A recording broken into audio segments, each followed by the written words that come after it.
Welcome into episode 350 of the Sources State Podcast, your go-to Kentucky basketball and recruiting podcast on the growing KSR Podcast Network, presented by Club Blue. Club Blue is the official collective partner of the University of Kentucky. Club Blue was founded by UK fans strictly to support the NIL efforts at the University of Kentucky. Unlike most collectives, 100% of subscriber money and 100% of donor money goes directly to NIL. Club Blue charges no fees. Club Blue subscribers receive some amazing benefits like invitations to special events, meet and greets with UK athletes, signed merchandise, monthly giveaways, ticket giveaways, Club Blue merch, and more. Subscribe today at www.clubbluenil.com. You get to pick which sport you want to support. When you sign up, choose sport and support with Club Blue. I'm your host, Jack Pilgrim of Kentucky Sports Radio. Very excited to be joined, as always, by Sean Smith, but also our Malachi Moreno, Kentucky's first commit in the class of 2025. Malachi, what's going on, buddy?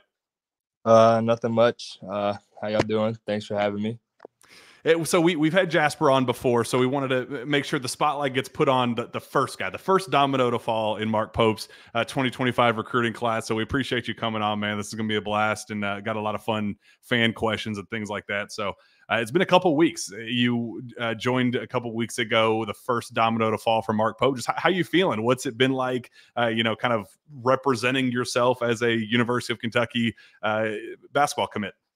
It's been amazing. I mean, just being able to say that I'm going to be a Kentucky Wildcat, like that means a lot, especially being 10 minutes down the road. And I mean, the love I've gotten since I've committed has been unreal. What's been the difference from the day you committed? Maybe, I guess not jitters, but just kind of getting that weight off your shoulders then versus just kind of knowing now that you are a University of Kentucky student athlete, or at least will be this time next year? I mean, it feels good. It was a hard decision, but it definitely it let me focus on other things like school and getting better at my high school. So let's talk about your commitment, how you landed on Kentucky. There's a lot of other schools that wanted you, pushed for you hard, and you prioritized you earlier, maybe even earlier than Kentucky. Obviously, with Mark Pope, they kind of had to come in later and make up some ground quickly. Just what was that defining moment of, man, this is home. I got to stay home. Lexington is where I need to be. He just kept it honest with me, and he just told me, like, there's things that I can get better at, and he says that there are things that he can coach very well. And I mean, he's a big man, so he knows how we operate, and he also won a championship at Kentucky, so I think that just felt even more special. How was he able to make up ground so quickly? Because like Indiana, for instance, was a school that had been on you, I mean, probably from day one and before most others. How does one make up ground so quickly and, kind of push you in that direction and say, yeah, you know what, I know that they're kind of coming in at a disadvantage, but that, I feel more at home with this coaching staff? I mean, he just talked to me and my entire family on the daily basis, and he just kept it real. And sometimes he wouldn't even talk about basketball. He'd talk about just life in general. And I thought that was pretty special, that he wasn't only taking his time out of his day to talk to me with everything going on, but also to talk to my family. Malachi, when you turn on the tape and you watch Mark Pope's offense, a lot of the stuff goes through the 5-man in the center of the floor. Got to be able to pass the ball, got to be able to shoot the ball. Is that something that was the selling point to you guys, or to you and your recruitment to come into Kentucky, was playing in that role? Yes, just being able to kind of assert myself early, but also being able to facilitate for my teammates, because I'm all about, helping the team on the front, so that way it'll help the name on the back. What has this summer been for you, the spring and summer, where, you had solidified yourself as one of the guys in 2025 in Kentucky and, emerging as a national brand and as a national name, but things just really elevated to a whole different stratosphere for you? Just what was working for you, and kind of what do you think led to that for you? I think just all the hard work I put on the court. I think just being able to go to all these different places, all these different camps, and really showcase what I've been working on, I think that definitely helped me a lot. And I always played with a chip on my shoulder. So I guess what's next for you then as a basketball player? You know, we got to see some of these all-star settings. You launch a 3 or 2. What does the next version of Malachi Moreno, or at least the college version of Malachi, what does that look like? Just to bring a state championship to Great Crossing, and just being able to provide for my high school team, and then go into the next chapter of life at the University of Kentucky. Sean, those are fighting words. I know you heard that over there, rocking that Douglas gear. No, he's. We'll see what happens this year. Obviously, I know Malachi. You all got a great team and things, but just personally, individually, what you need to work on before you take that next step to the collegiate level. What are some things that you think you need to get better at? Is it stretching the floor a little more at that spot? I would say just stretching the floor and making better reads for a pass. I think that's probably what I'll be working on most this year, just because that's how Coach Pope's offense is, and I want to be able to prosper in that offense. Well, Malachi, we got a ton of fan questions to get through. I'm sure some other stuff will pop up as we're going on, but I want to make sure all of them get fit in here. The big one, J2 Centerfield. I remember the day you committed, you said you were going to turn from recruited to recruitee, that you're going to become the best recruiter in high school basketball moving forward. He asked, who is he recruiting to join him and Jasper? So you get another pledge alongside you now. So what's next? Who are you putting your recruiting cap on to come pull in to join you in 2025? I would definitely say Braylon Mullins. That's my guy. Been on the same AAU team for 4 years and wouldn't want to see him anywhere else. Been working on a Caden Lewis, and then just some of the other guys, the coaches. Like, if they ask me to talk to him, I'll give him a holler. So that's an interesting dynamic. I'm glad you brought up those two names in particular, because Braylon's the guy that, Kentucky's been pushing for a long time, as we have talked about extensively in the past. Best shooter in high school basketball, bar none. And then you have a Caden Lewis, who's more of a traditional point guard. Just the fit. Do you see, that backcourt of Jasper, those two joining alongside? Like, do you think that there's a fit for all four of you guys in the same class? Yes, because the way Mark Pope's offense works is in transition. He likes to shoot a lot of threes, and in my opinion, those are three of the best shooters in the country. So I think that really helps make their decision a little bit easier. Talk about both of their games. Actually, I think fans would appreciate hearing that. Your experience with Braylon playing AAU, but also you've developed a really strong relationship with a Caden as well. Kentucky was 4 deep for him just yesterday. Just what if they do end up landing at Kentucky? What would they be getting in both of those guys?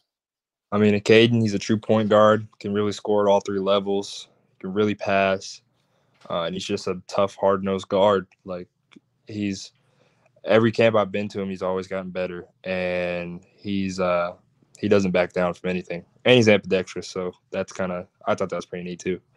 And then there's not enough words I can say to describe Braylon. I mean, it's my best friend, best shooter in the country, always getting better.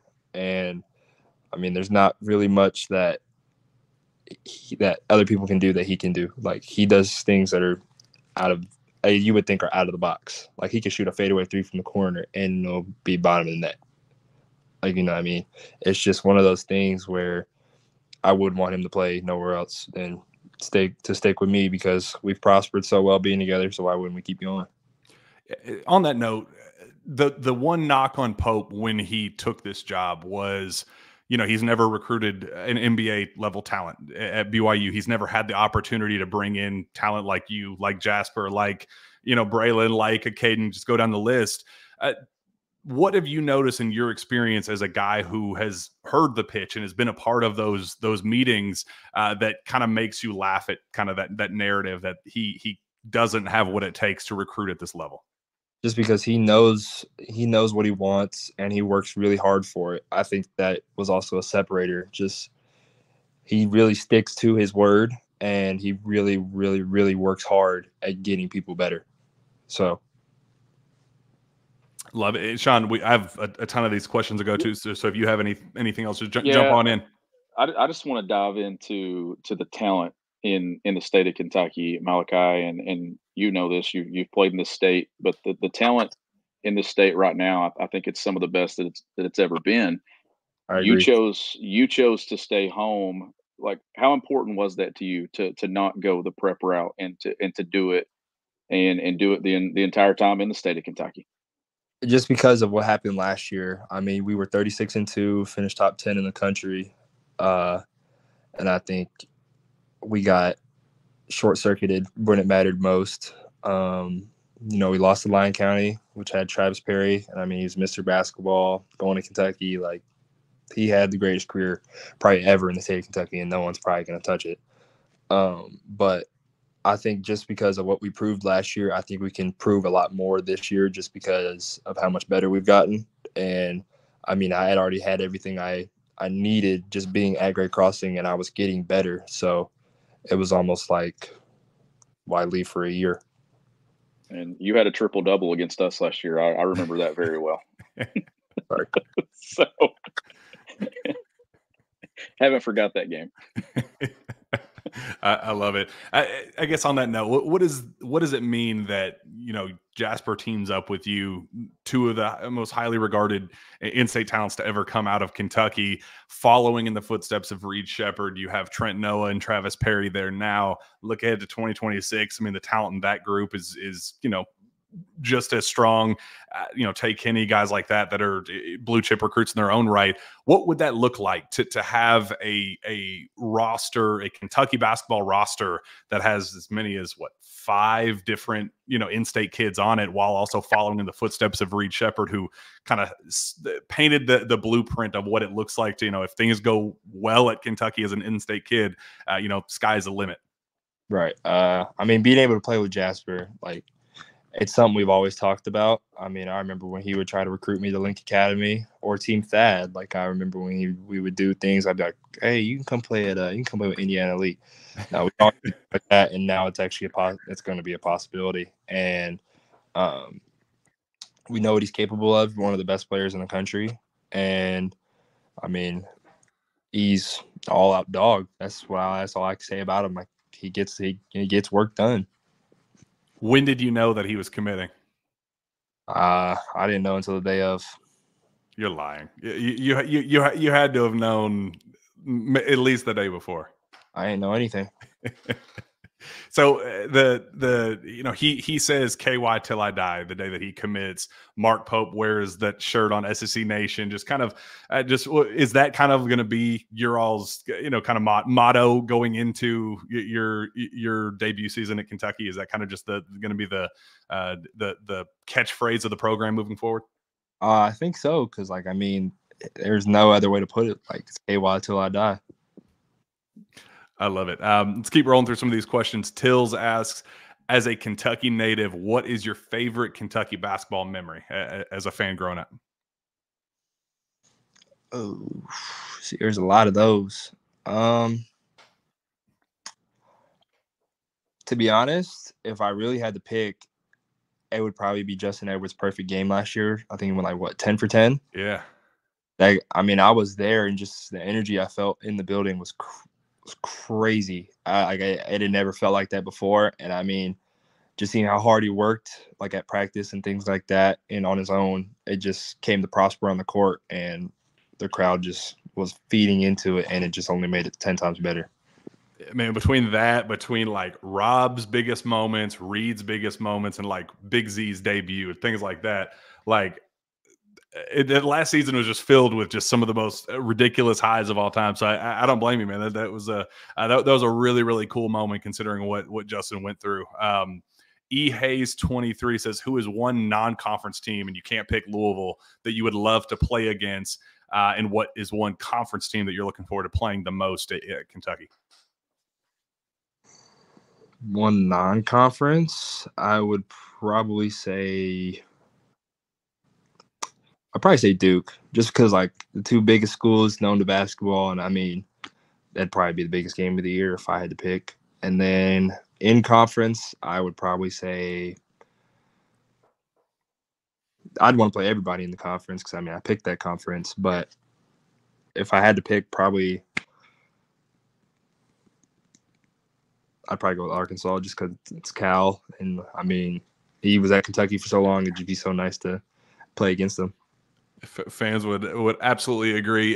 Connor Rigg says, "What center in the NBA do you try to model your game after? And what is one thing you would like to improve on during your senior year before getting into Kentucky?" Definitely model my game after Karl Anthony Towns. I would say Anthony Davis, but he's traditionally a 4. So if I had to pick a 5, I'd say Karl Anthony Towns, just the way he's able to stretch the floor. And one thing I want to work on is definitely my 3-point shot, just being able to be more consistent with it. A lot of questions about that, and just kind of what does that like? Do you see yourself as a Karl Anthony Towns? Like, do you want to be launching threes regularly at Kentucky? I know this system is there, and I think like Andrew Carr is going to be a really good example of a guy that it doesn't matter whether you're 5'11" or 7'8". If you can make shots, you're going to be able to take them at Kentucky. Is that kind of the dream for you once you get here? Just being able to fully showcase all my talents and just being able to provide for what my team needs. That's all I really care about.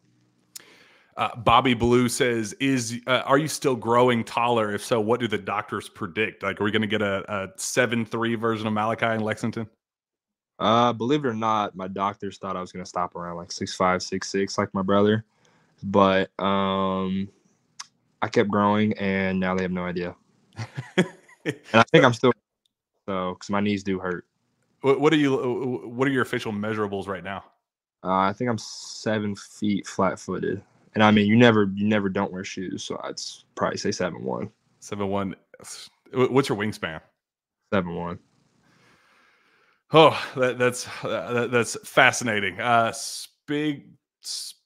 Spigatometus,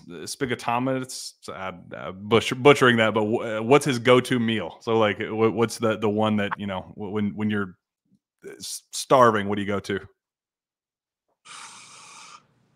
Well, here in Georgetown, if I'm eating out, I like to go to Galvin's. That's my favorite place in Georgetown to eat.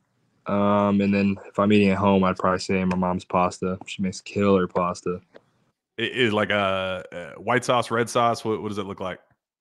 Most of the time red sauce, but we might throw a little mix in there. There we go. Love it. Me Too says, someone, maybe you, he's talking about me. Someone has talked about how Pope will sit down with recruits and actually break down their film. What were some of the things Pope went over with you? Was it primarily just about how you'd fit in, or how he'd coach you, or what are some of the things you work on? Like what was the film breakdown with Pope? What did that look like? Just kind of what he could help me get better at, but also show me things that I'm really good at and that I could also keep improving. I think that was just how he was going to coach me on those things, was most of the film breakdown. Cody Salmons 22 says, is his goal to be a one and done, or are you on a multi-year development plan similar to that of Brandon Garrison? That's kind of putting you on the spot there. What are your personal expectations? I honestly don't have any expectations, just to see where God's plan leads me. And if I'm one and done, I'm a one and done. If I stay for multi-year, then I'm multi-year. It's just whatever God has in store for me. That's what I'll be doing. I've got one for you too here. So like we mentioned your brother earlier, just fresh out of college basketball. How much does it help to have someone that's kind of gone through the life of being a collegiate athlete that can kind of, you know, give you some pointers and kind of already has lived that life that you're about to live? It helps a lot. I mean, just being able to have somebody just constantly with me, pushing me to get better, that it's definitely helped a lot. And I think I've gotten a lot better just having him in my corner. Malachi, some rivalry questions. Just what was it like growing up? You know, you as a UK fan as a kid, just the Louisville rivalry. What does that mean to you, and how much are you looking forward to that one once you put on blue and white? I mean, growing up watching it's crazy. I mean, you would never see a game that wasn't sold out. Like, it's the biggest game of the state, if it's not in high school. But just seeing that, and then now getting the chance to be able to participate in that, it's like a dream come true. Was there a UK U of L memory that kind of sticks out, like a game in the Cal era or whatever that, was DeMarcus Cousins throwing the elbow, or, whatever, Tyler Ulis with the blood in the eye? Like, was there one moment that you went like, oh, that's why you want to play at Kentucky, to participate in this rivalry? Can I say the TBT tournament? I mean, You absolutely can, because I was there, and it was. I mean, it was that was unreal. Because I mean, those guys are out of college. Most of them retired pros, and that game still sold out. Like that's what shows like this rivalry runs deep. It probably will run forever. We got spit getting thrown at people, and punches getting thrown. That night was just that was crazy. Absolutely ridiculous. Let's see. We got. I mean, Brother Fish says, ask what his favorite food place in Lexington is. So what's your go-to when you're in town? Favorite like quick place would probably be Joella's Chicken. And then if it was a sit down place, I'd probably say Malone's. Malone's is so good. It's just like the bread is such a good starter, and then you get your steak, get your mac and cheese, and it's a whole different ballgame after that. Your official still scheduled for Big Blue Madness, right? Well, I think I'm going to be moving it to another weekend just because I was invited to the USA minicamp, and it's the same weekend as Big Blue Madness. So, what was that like for you? That's pretty cool. I hadn't heard that yet. Just you've had experience playing for USA and have played very, very well with USA basketball. Just what does that mean for you that you get to represent the country? Just being able to wear it across my chest, it's just like it's a surreal feeling. Like not a lot of people get that opportunity, so I better make the most of it while I get the opportunity. And do you know which weekend you're moving your visit to? I do not know yet, but don't worry. When I find out, you'll be the first to know. we love hearing that over here. Talk me through the moment you told Pope that you were coming. What was that like? Just the build up. I know that the story of him taking you down to mid court. Just what was that conversation like of him? I guess there was some pressure on his shoulders as well to kind of get that first domino to fall for him at Kentucky. So you were a very important recruit for him. Just what was that interaction like for both of you guys? I mean, it was great. I had visited 3 times that week, and I think it was just a matter of time because I just got that feeling that God had put me there for a reason, and that if I was going to do it, it would be better to do it then, so that way I can work on other people and getting them to come as well. And just having that conversation with him was just all about developing me, but also helping me off the court and becoming a better person. Did he cheer? Did he what was Pope's reaction? Whole lot of hugs. Say that. It was a whole lot of hugs, and kind of just pointing around saying, "This is where you'll be." That's awesome. It's kind of a popular topic, kind of a taboo topic with student athletes now, but one that's become the norm with NIL. How important was that for you throughout the process, and how did you handle those types of conversations, knowing that that's just kind of the era that we're living in, and that's student athletes can get paid now? What was that like, kind of being in those conversations and knowing how that you have to navigate them one way or the other? Just how did you handle them? And do you like having those conversations, or was it kind of a weird thing for you? Trying to figure out how to put this. I say next question. I feel it because it is just a new era that we're living in, and it's fair to it's different. It's different for all of us, and knowing how to navigate it. I like Rashad Cartruth says, "What's the scoop with Braylon Mullins?" I know that's a kid that you've talked about and you desperately want, but are you going to be able to land Braylon Mullins? I'm gonna try. I'm gonna try my hardest. So this, you visited several of the practices, 8 weeks worth of summer practices for Kentucky. You saw several of them. Just what did you see? Like, what are your expectations as a fan going into this upcoming season? What did you like? Are there any individual standouts that you said, man, that's a guy that I, think is going to, isn't getting enough attention. That's a guy that is going to be a top producer that's kind of flying under the radars. What were those practices like for you? I think there's going to be a lot of guys that turn a lot of heads this year and really put themselves on the board as some of the top players in the country, just from what I've seen. In terms of how Pope recruits with the system and saying, hey, here's what we did at BYU, how did that translate to what you saw with your own two eyes? Just how much he really uses big. I mean, watching it at BYU, it's like, okay, maybe he does use his big, but then actually seeing it in person, it really opened my eyes about how much he really uses his big man.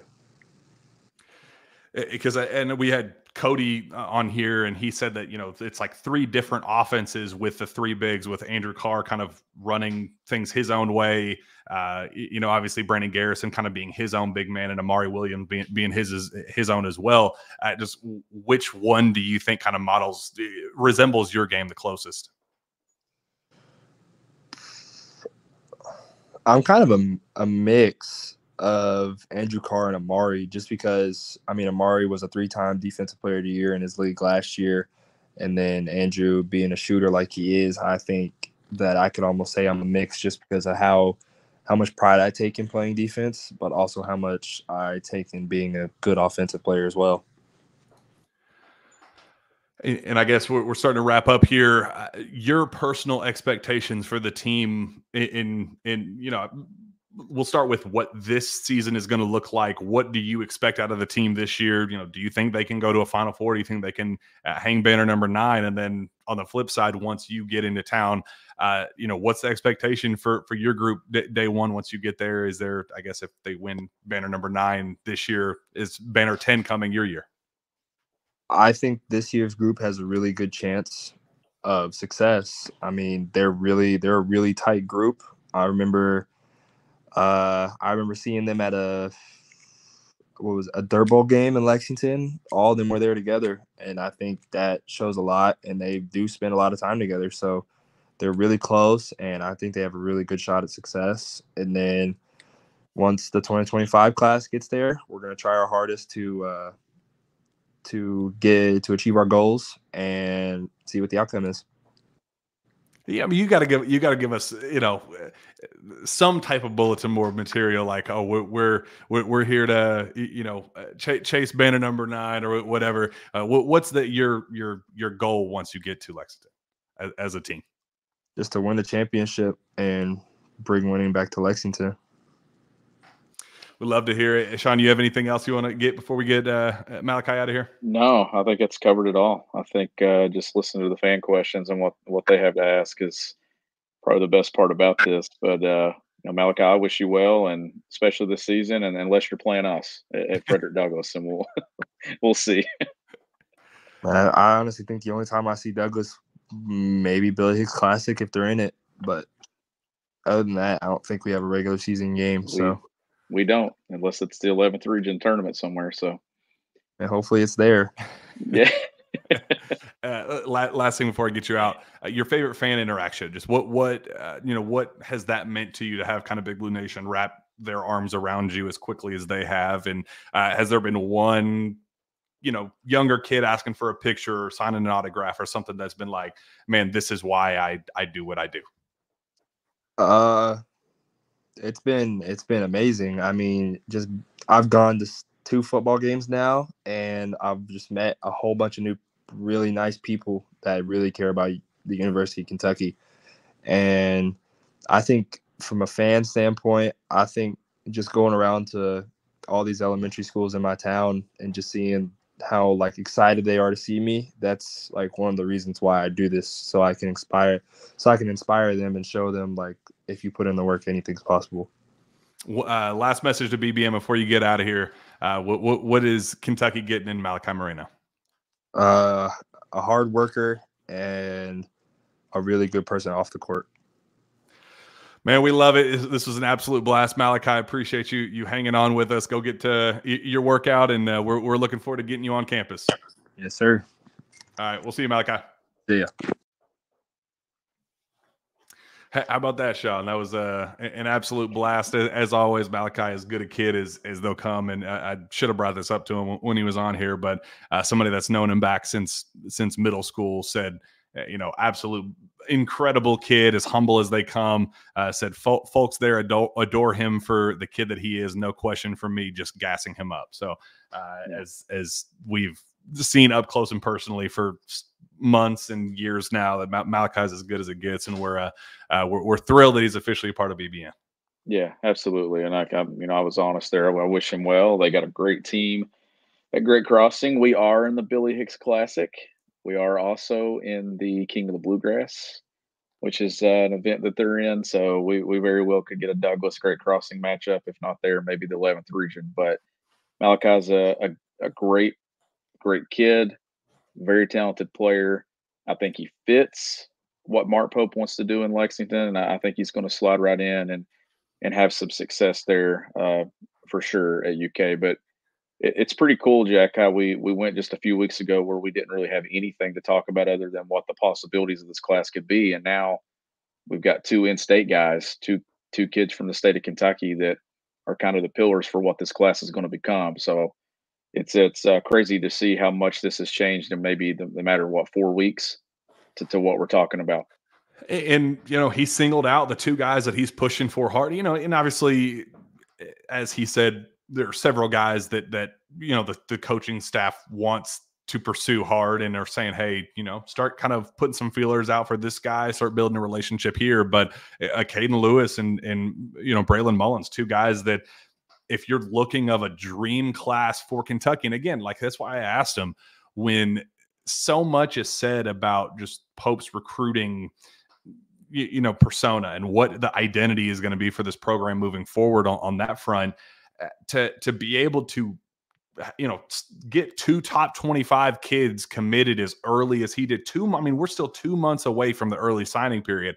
So to be where Pope is today and be able to have Jasper, a very popular kid in his own right, and then have a guy like Malachi, who is as personable as they come, put their heads together and kind of use their own resources to go get a Braylon Mullins. Malachi just said that Braylon Mullins is my best friend. He said, I'm going to do whatever it takes to land that kid in Lexington. That says something to me. Caden Lewis, that's a guy that Pope and his staff, they were 4 deep yesterday to go see. He has talked pretty openly about playing alongside Jasper Johnson, close with Malachi. Like, you start seeing this, the naysayers of what his recruiting, pizzazz could be here in Lexington. He's already kind of going above and beyond to kind of prove that may not be the case. And we still have weeks upon weeks. 2 full months before the early signing period. I don't know what else you would need to see from Pope and his staff to, as early as it is, to not think, okay, the long-term success of this recruiting is going to be there for the long haul.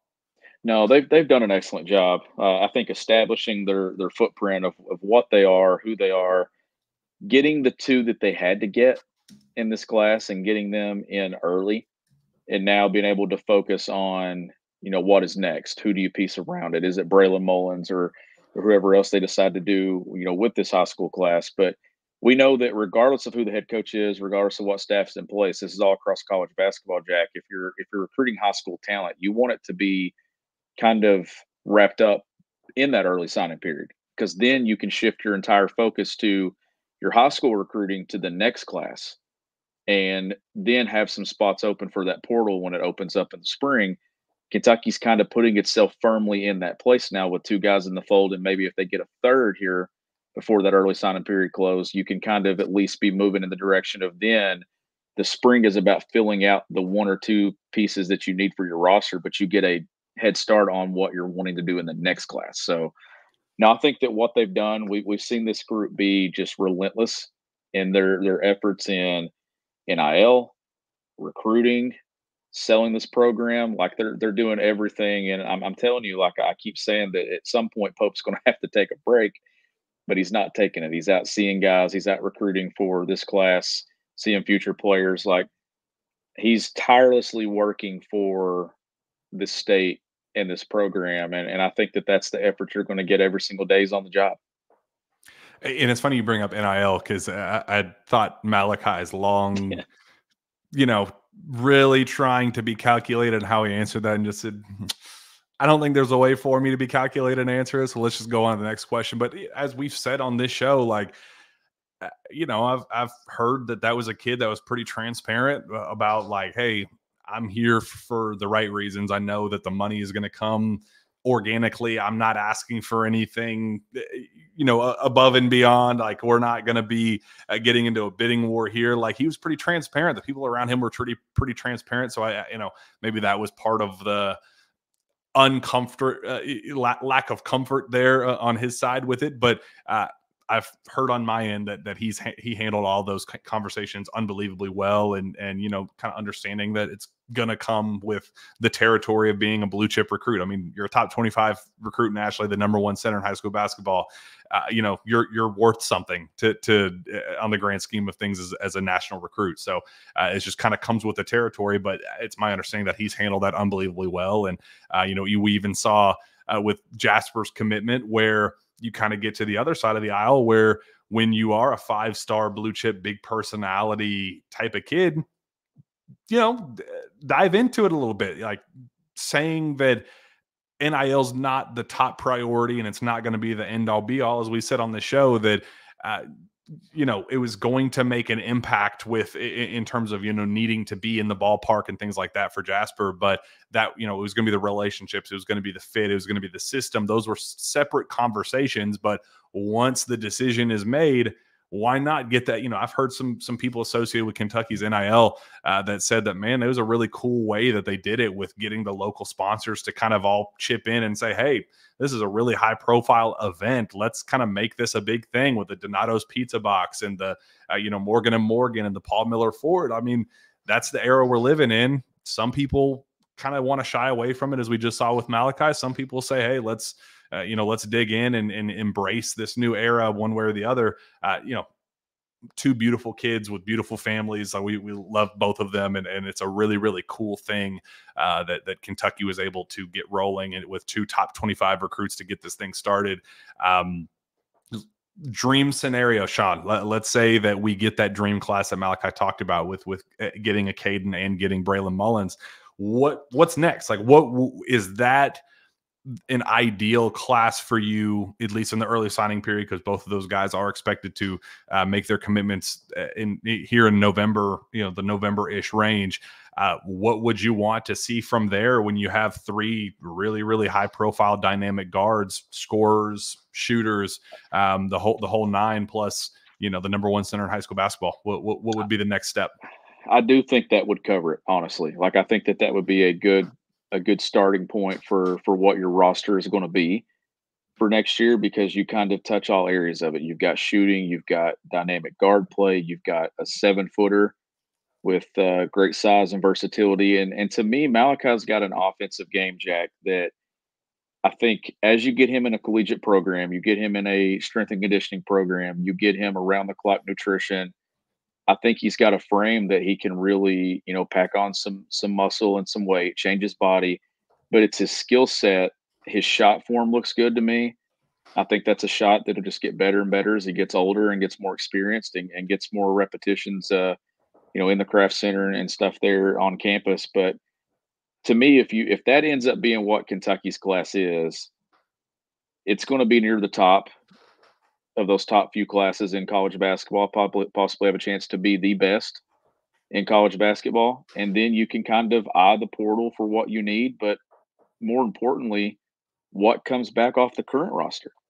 Like, there's some guys that you're looking at that have, you know, not just the freshmen and Colin Chandler, Travis Perry, and Trent Noah, but we're talking about a couple of guys on this roster that have the option to come back. You have a lot of super seniors, but you also have those few that can make that decision to play multiple years at Kentucky. And I think that if you can get this class in place and that ends up being what it is, you got a chance to have a pretty solid mixture of what you want your roster to be going into next year. I think that's the important part about it. And that's why I've loved the foundation that Pope and his staff have set in terms of saying we like 10 guys to fill 4 or 5 spots, 11, 12, 13 if we want to go that far, but 10 guys that we've put ourselves in pretty darn good standing with and can put ourselves at the closing table with those guys, where you can say, Tunde Yesufu, you're a perfect fit as kind of that versatile wing forward 2 through 4 type of guy. You play, you're a kind of 2 through 4 version of Oscar Sheboy, where you are nonstop effort, energy, motor, nose for the basketball, just that type of guy. And you're going to produce. We know you're a perfect fit here. You can play with a Jasper. You can play with a Malachi. You can play with a Caden Lewis.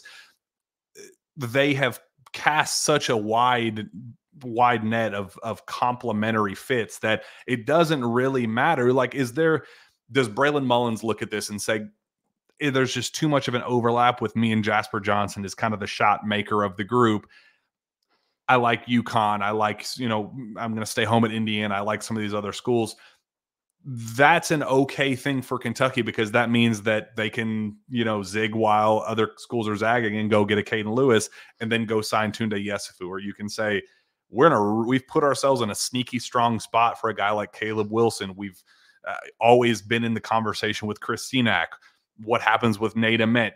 There's such a good core group of guys that Kentucky has gotten traction with.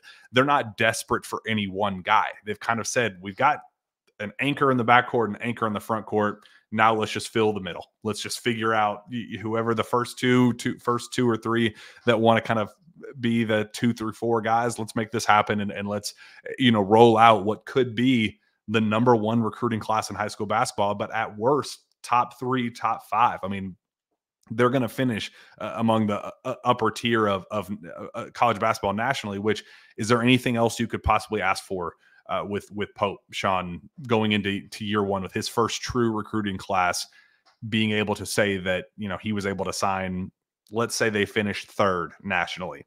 That's a pretty darn good start if you're Mark Pope. It's a hell of a start, honestly, and you're talking about moving into that next area of recruiting here. You got Malachi to get the ball rolling a few weeks ago, and then Jasper follows. Well, now you have 2 names that you've been doing all the recruiting. Now you've got 2 people in your class, 2 faces that can go out and help recruit for you. Now you're not just selling come be the first. Now you're selling, come join these 2 guys. You've got the way that this thing works now, Jack, is there's so many connections and networks and relationships that have been built through AAU, all-star events, Team USA mini camps, whatever it is. They're making connections, they're building relationships, and these guys say, hey, it'd be pretty cool if we played together one day, right? So now you've got 2 guys that are in your class that can kind of get on the ground for you, get boots on the ground, go out there and help recruit for you, sell your program that you've been trying to sell basically blindly for a while. Now you don't have to sell that blindly anymore. You've got 2 guys that have bought in with you. Pretty soon you're going to have a product on the floor that you can sell in your jersey that says Kentucky across your chest. I do not think we can ask much more from what Mark Pope has done. I think he has checked every single box at this point. He's showing you that he can get elite level talent. Yes, it is with in-state connections, but you had to get those guys. And if he hadn't, there'd have been people from the national side that would have crushed him for it. So I think if those guys were going to crush, you got to build up and praise him for being able to pull it off without ever playing a single game or coaching a single game at Kentucky yet. I think he's off to a great start, Jack. He's high energy. The staff has high energy. I think they've checked off every box at this point, and I expect them to keep the momentum rolling throughout the fall. And how about us getting a little bit of news about him not being on campus for the visit for Big Blue Madness? We kind of got that right there about some change of plans, but there will be plenty of guys in the stands that night that we know Mark Pope will be. That'll be the first true, this is what Kentucky basketball is about. And I'm excited to see how Big Blue Madness changes and stuff, with the new venue and everything there. But I think it's going to be a night that Mark Pope's going to get to pitch to all the talent in high school basketball, but not just that. Maybe guys that have an eye on the transfer portal a few months from now too. If there's a reason to cancel an official visit to Kentucky, representing the United States of America, with USA basketball is one heck of a good reason. Again, you want guys that USA basketball wants. Like, I mean, that's big. Those two things going hand in hand. Hey, I'm not going to be able to make my official visit to Kentucky because USA basketball wants me to wear USA across my chest at minicamp. Like that. Yeah. Consider that an excused absence. We're cool with that. Like that's what you want. And I just really like where things stand. Kentucky has some really, really good momentum where the clarity is starting to really come for them on the recruiting front, which that was the main question that they have. The only other real questions they have is just winning games. I mean, it's the most important that Pope couldn't do anything about up until this point. We are a month from tomorrow away from Big Blue Madness. I mean, can you believe that we're that close to tangible basketball in our hands?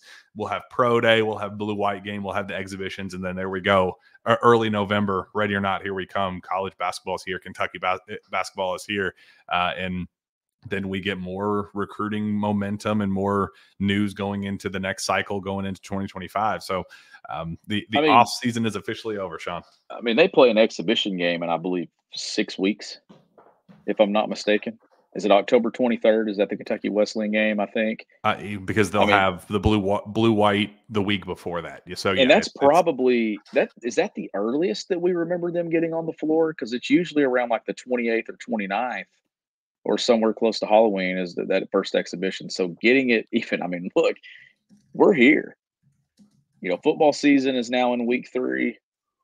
Basketball season's here, Jack. Like it's right around the corner. Like our off-season content that we always say, like, man, how are we going to cover up this much ground and this much space until we actually have games to talk about? We don't have to worry about that much longer because we're going to be able to talk about Kirk Rissa and all these guys on the floor and what they're doing. And that, as a basketball guy, that excites me. And if you're a listener to the show, it should definitely excite you. I mean, yeah. The first exhibition game last year was October 27th. So it is getting sooner. Big Blue Madness was the 13th.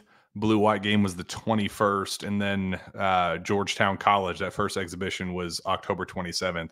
And if you look at this year's schedule, we have Wesleyan Wednesday the 23rd, and then October 29th. So the same day that the 28th, 29th, whatever of last year, you get the second one against Minnesota State Mankato on October 29th. So and you got Duke. I mean, you're actually going to get to see this team in action for about 3 weeks before you see them take the floor against Duke. I remember at times when you'd get like a brief, here's who they are, and then 6 or 7 days later, they're taking on Kansas or Duke or somebody in the Champions Classic. But I think that's big because you get those 3 weeks together against other competition. I know it's not the caliber of playing Duke, but it's not like you're throwing this entirely new roster together out there against Duke right away. Like you're getting some time to gel and to come together.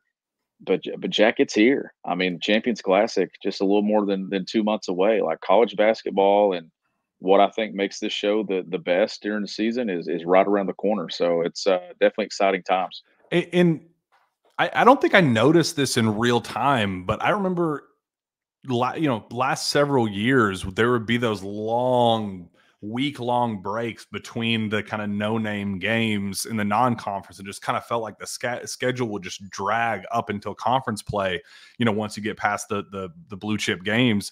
But look at the tightness of this schedule. You have October 11th, Big Blue Madness, October 18th, blue white, October 23rd, first exhibition, 29th, second exhibition, November 4th, first regular season game. Then the 9th is Bucknell, the 12th is Duke, 19th is Lipscomb, 22nd Jackson State, 26th Western Kentucky, 29th Georgia State, December 3rd Clemson, and December 7th Gonzaga, Colgate December 11th, and you have the UK U of L game December 14th before CBS Sports Classic in New York on December 21st.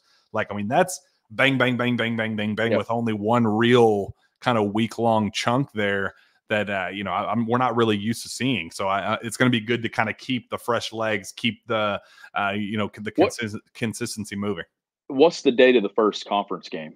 Because I know, is it late December? For January 4th. Go Okay. to Lexington against Florida.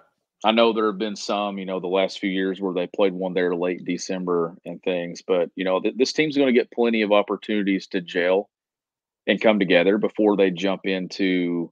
I mean, there's some tough games in the non-conference. Don't get me wrong. Like Duke is a tough one. They've got some games there in the non-con, but I feel like that they're going to get the chance to build some camaraderie and some chemistry together on the floor by playing more frequently, not having the long layoffs and gaps, and I think that that's going to bode well for this team, honestly. And that they get a real Christmas break. You got December 21st for Ohio State, and then they don't play again until New Year's Eve on December 31st against Brown. So that's the break. Yeah. That's the break.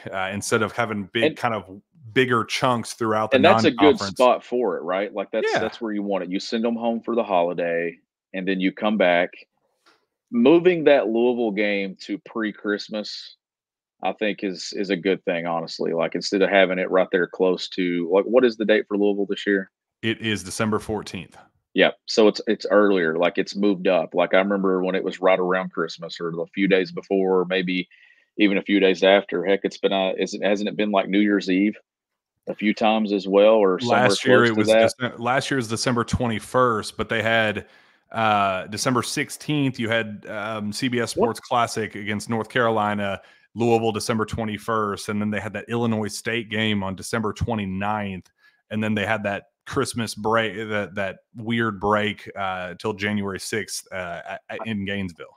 I wonder how much though has went into the scheduling of the Louisville date to not impact possible bowl games, because it is coming. It's coming to play more than once where they played Louisville in the same range of playing a bowl game of football. So I'm assuming that has probably played into it a little bit as well. But no, like may not have to worry about that this year. No, may not have to after last Saturday. So hopefully there will be fans in the seats this weekend at Kroger Field. Hopefully. Let's hope, because that was a tough scene at Kroger Field. They need to bounce back. Let's hope that they're able to make that happen against Georgia. But man, we'll worry about that another time, another day. We'll focus on Malachi Moreno and how awesome he was today. We're so grateful for his time. We're also grateful for Club Blue as our presenting sponsor. Club Blue is the absolute best. The official collective partner of the University of Kentucky. Club Blue was founded by UK fans strictly to support the NIL efforts at the University of Kentucky. Unlike most collectives, 100% of subscriber money and 100% of donor money goes directly to NIL. They charge no fees. Subscribers receive amazing benefits like invitations to special events, meet and greets with UK athletes, signed merchandise, monthly giveaways, ticket giveaways, and more.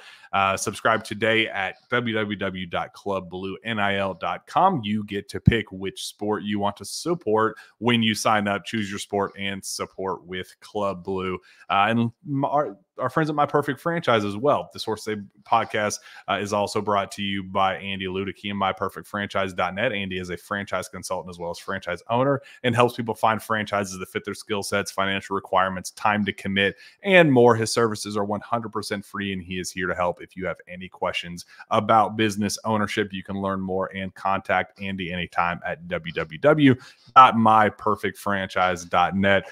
Sean, this was an absolute blast. We're on the schedule with Jasper Johnson next week, so we'll be able to talk to him about his commitment. We'll do something similar with some fan questions. So go subscribe to KSR Plus. Make sure you get to ask those questions that we ask on the show to these kids, to these coaches. That's how we do it. KS Board will always eat first, so make sure you go subscribe over there, and you'll be able to ask some questions of Jasper Johnson, just like some of those fans got to ask to Malachi today. We'll get back on the schedule, get back on groove with Alvin Brooks III. We'll get Mikkel McLean and Mark Fox to round out our kind of assistant coach roundup before the regular season, and then we're still on the books. We're still in the queue for Mark Pope, so that's one that we're very, very impatiently waiting for. So we can't wait for the head man himself to join us as the first head coach to join us on the Sources A podcast. So lots of fun coming down the pike here on the Sources A podcast. Sean, where can fans find your work? It's right there on the screen. You can follow me at _Coach S. Smith.